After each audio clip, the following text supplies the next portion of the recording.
I have a little trick for you, or actually a couple of tricks to help you make sure you're activating and bracing your core properly.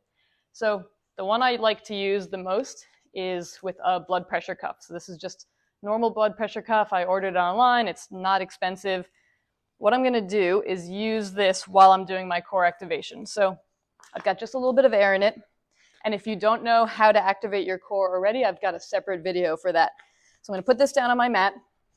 And then I want it just under my lower back. So I'm just going to pull it in so I can just feel the edge of it there. And then I'm going to lie down on it so it's under my lower back. I can feel just a tiny bit of air in there, not very much at all.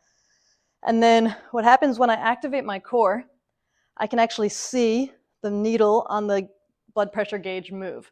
So I've got no core activation and then core activation. And so this really helps to make sure that you're activating your core properly and that you're keeping your core on during all of your core exercises that you do on the floor. So like a dead bug is a perfect example. I would use this during the exercise to give me a little bit of feedback to make sure that I'm bracing properly.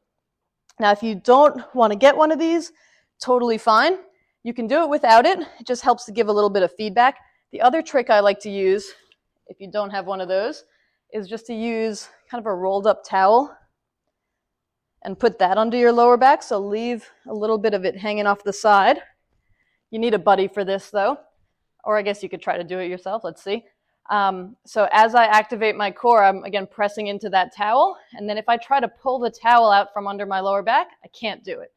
So if you're activating properly, you should be pinning the towel between your lower back and the floor, and then you won't be able to, or your buddy won't be able to pull it out. If I let my core relax, it takes a little bit of effort, but I can get that towel out. So that's how I know I'm not activating properly.